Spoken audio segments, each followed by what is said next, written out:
Olá, amigos do canal Redemptoris Mater. Sejam muito bem-vindos. Se é a sua primeira vez aqui, sinta-se acolhido com um caloroso abraço. É muito bom estar com vocês todos. Convidamos a conhecerem as playlists do canal, pois todas as postagens são feitas com muito cuidado para os nossos visitantes e membros. E não se esqueçam de se inscrever e de clicar o seu joinha. Isso colaborará muito com o nosso canal e fará com que mais pessoas possam ser alcançadas por aqueles conteúdos que nós aqui divulgamos. Hoje queremos falar sobre a Santíssima Trindade, cuja solenidade é celebrada no primeiro domingo após a solenidade de Pentecostes. O mistério central da fé e da vida cristã é o mistério da Santíssima Trindade. É como está escrito na segunda carta aos Coríntios, no capítulo 2. Coisas que os olhos não viram, nem os ouvidos ouviram, nem o coração humano imaginou, Deus nos-las revelou pelo seu Espírito, porque o Espírito penetra tudo, mesmo as profundezas de Deus. A primeira parte é uma citação do livro do profeta Isaías, capítulo 64, versículo 4. Os cristãos são batizados em nome do Pai e do Filho e do Espírito Santo, como lembra o compêndio da Igreja Católica, número 44. Nós não podemos adentrar o mistério da vida trinitária, mas podemos nos aproximar, lembrando que é o que está previsto para os que se salvam, a pátria trinitária, a pátria que é o coração, a vida do Deus uno e trino. Toda a vida de Jesus é revelação de Deus uno e trino. Na Anunciação, no nascimento, no episódio de sua perda e encontro no templo quando tinha 12 anos, em sua morte e ressurreição, Jesus se revela como Filho de Deus de uma forma nova com relação à filiação conhecida por Israel. No início de sua vida pública, no momento do seu batismo, o próprio Pai testemunha no mundo que Cristo é o Filho amado. É o que está em Mateus, capítulo 3, versículos 13 a 17. E o Espírito desce sobre ele em forma de pomba. A esta primeira revelação explícita da Trindade corresponde a manifestação paralela no episódio da Transfiguração do Senhor, que está introduzindo o mistério pascal, conforme está em Mateus 17, versículos 1 a 5. Finalmente, ao despedir-se de seus discípulos, Jesus os envia a batizar em nome das três pessoas divinas, para que seja comunicada a todo o mundo a vida eterna do Pai e do Filho e do Espírito Santo. É o que vemos em Mateus 28, 19. Em Cristo, Deus abre e entrega a sua intimidade, que seria inacessível ao homem pelas próprias forças somente. A própria revelação é um ato de amor, porque o Deus pessoal do Antigo Testamento abre agora livremente o seu coração, e o unigênito do Pai sai ao nosso encontro, para fazer-se uma só coisa conosco e levar-nos de volta ao Pai.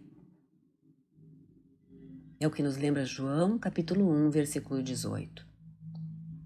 Trata-se de algo que a filosofia não podia adivinhar, pois fundamentalmente só se pode conhecer mediante a fé.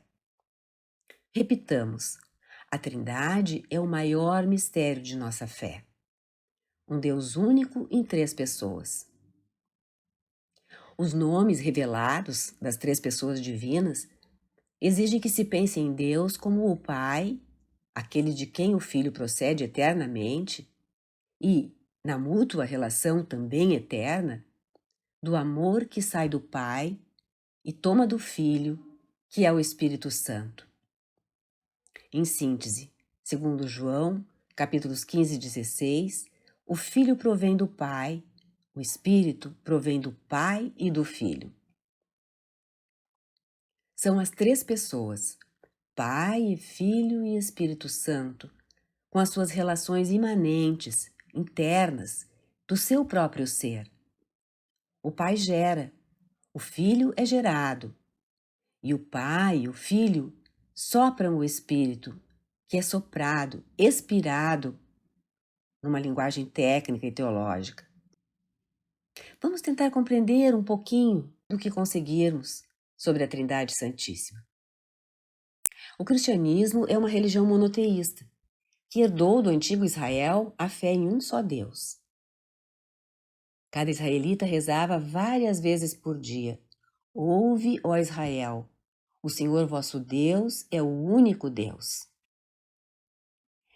O politeísmo foi rejeitado por Israel, ao menos em teoria. E o pecado em que caíam quando adoravam outros deuses era chamado de prostituição. Todos os primeiros seguidores de Jesus foram judeus monoteístas. O nosso credo professa: creio em um só Deus. Ele é muito claro. Mas por que então falamos em duas processões dentro desse único, absoluto e perfeito Deus? Quando falamos de processão na vida comum, pensamos em algo que sai de outro algo ou de alguém. E isso implica uma mudança e um movimento. Santo Tomás de Aquino, grande teólogo e filósofo, explica que os dois grandes atos espirituais de Deus são o saber e o querer, o intelecto e a vontade. E que aquelas duas processões de que falamos correspondem a esses dois atos. O Pai gera e o Filho é gerado, o Pai e o Filho sopram o Espírito. Deus conhece todas as coisas, e inclusive a Ele mesmo. Ele pode formar uma imagem de si mesmo. Nós fazemos isso todo o tempo. Formamos uma ideia ou uma imagem de nós. E a refletimos quando falamos, na nossa linguagem comum. Às vezes dizemos: o que mesmo eu estava pensando? O que foi que eu fiz ontem? Aí nós temos um eu interrogador, que também é o interrogado, o questionado. Porque o próprio eu é que poderá responder a si mesmo o que estivera pensando, por exemplo. E isso não divide a pessoa em duas. Pensamos dessa maneira, nos interrogamos dessa maneira e somos um só. Como o ser humano foi criado à imagem e semelhança de Deus, uno e trino, como nos diz o livro do Gênesis, no capítulo 1, versículos 26 a 27, a melhor analogia com as processões divinas pode ser encontrada no espírito humano. O conhecimento que nós temos de nós mesmos não sai para fora. A ideia, o conceito que nós fazemos de nós é distinta de nós mesmos, mas não está fora de nós. O mesmo podemos dizer do amor que temos para conosco. Ele está em nós. Santo Agostinho chama isso em Deus da mente de Deus e do autoconhecimento de Deus. Em latim, mens e notitia sui. Aquele que pensa, que conhece, nós chamamos de pai. Aquele que é conhecido, chamamos filho, a palavra do Pai, que desde o início estava com Deus e era Deus, como nos diz São João no prólogo do seu Evangelho. Portanto, a primeira processão é o Filho, o Logos, a palavra, que vem do Pai. E por que então ainda falamos de uma segunda processão? É que o Pai gerou a sua imagem perfeita chamada Filho, e eles partilham o mesmo ser, a mesma natureza. Eles se olham um ao outro e se amam. E esse amor é a segunda processão. O venerável Fulton Sheen fala em suspiro de amor, de um modo muito bonito. O espírito de amor que liga o Pai e o Filho e que nós chamamos Espírito Santo. Agostinho fala em amor compartilhado. A imagem de Deus é tão perfeita que é o próprio Deus com toda a sua infinitude, a sua eternidade, a sua onipotência. O Filho é uma só coisa com o Pai. É a única e indivisa natureza divina, ainda que sendo outro alguém. Como a imagem que fazemos de nós é diferente de nós mesmos, é alguma outra coisa, mas não nos divide. Já enfatizamos acima. O credo niceno-constantinopolitano expressa isso com uma fórmula que diz: Deus de Deus, luz de luz, Deus verdadeiro de Deus verdadeiro. O fato é que o Pai gera o Filho doando-se a Ele, entregando-lhe a sua substância e a sua natureza. Não em parte, como acontece com a geração humana de um filho, mas perfeita e infinitamente em plenitude. No único e permanente instante da eternidade, porque para a eternidade não há tempo, Deus se conhece gerando o seu Filho igual ao Pai, e Deus se ama produzindo o amor subsistente. Por isso há uma só natureza em Deus, mas duas processões e três pessoas. As processões, que correspondem à mente divina e à vontade divina, são imanentes, internas à Trindade, internas ao ser de Deus. Não dividem nem retalham a única natureza divina. O mesmo pode ser dito sobre o Espírito Santo, que procede como o amor do Pai e do Filho. Procede de ambos, porque é o dom eterno e incriado que o Pai entrega ao Filho, gerando-o, e que o Filho devolve ao Pai como resposta ao seu amor. Esse dom é dom de si, porque o Pai gera o Filho, comunicando-lhe total e perfeitamente o seu próprio ser, mediante o seu Espírito. Portanto, a terceira pessoa é o amor mútuo entre o Pai e o Filho. O nome técnico desta segunda processão é expiração. Seguindo aquela analogia do conhecimento e do amor, pode-se dizer que o espírito age com uma vontade que se move em direção ao bem conhecido. As processões se diferenciam radicalmente da criação. A criação é transcendente, transeunte. Sai de Deus para fora. É algo que Deus realiza fora de si. Processões são o provir de algo, sim, e dão conta de que há uma distinção em Deus, mas, ao serem imanentes, embasam a unidade.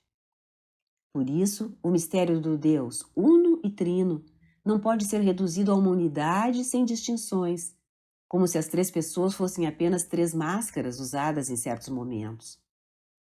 Não pode ser reduzido a três seres sem uma unidade perfeita, como se tratasse de três deuses distintos, ainda que juntos. Essas processões ajudam a perceber que o mistério de Deus uno e trino é o mistério do amor. Ele mesmo é uma eterna comunicação de amor, Pai e Filho e Espírito Santo, e nos destinou a participar nele. Isso nos diz o Catecismo da Igreja no número 221.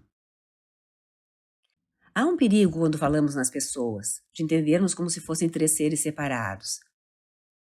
Eu sou uma pessoa. Você que está nos ouvindo é uma pessoa. Outro ouvinte é uma terceira pessoa. Nós somos três pessoas. Não é disso que se cuida em Deus. Santo Tomás, do alto da sua razão, chamou-os de relações subsistentes. Em filosofia, dizemos que uma coisa é subsistente quando ela tem uma substância, quando ela é uma substância. A filosofia também fala em relações. Eu estou aqui, sou uma substância. O celular no qual estou gravando também é uma substância, outra. Nós nos relacionamos. Eu estou diante dele, ele está à minha frente. Aí há uma relação que deriva de duas substâncias, eu e o meu celular. Santo Tomás explica que, em Deus, as três pessoas, Pai, Filho e Espírito Santo, são relações subsistentes. Existem como relações. Não são relações entre coisas diversas. Eles próprios são puro relacionamento. O Pai é Pai somente em relação ao Filho. O Filho é Filho somente em relação ao Pai. E o Espírito é Espírito somente em relação ao Pai e ao Filho. Estas relações que subsistem são as três pessoas. Nós estamos falando sobre a fonte de tudo que existe, a base do ser, Deus Criador. O que ele é? É um, sim, verdadeiramente. Creio em um só Deus, professamos, não em três deuses. Mas dentro dessa incompreensível unidade primordial de Deus, há uma diversidade, uma comunhão.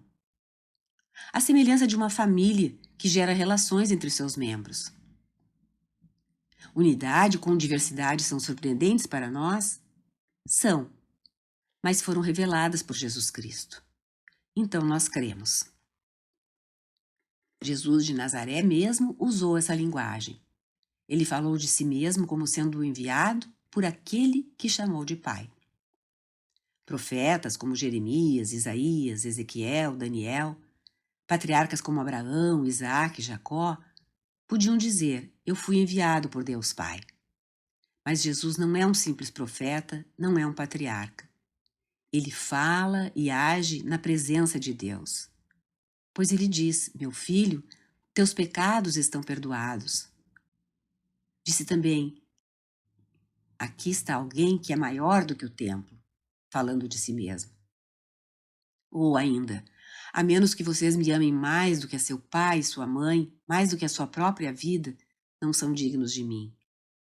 Ele para a tempestade no mar. Ele age como Deus.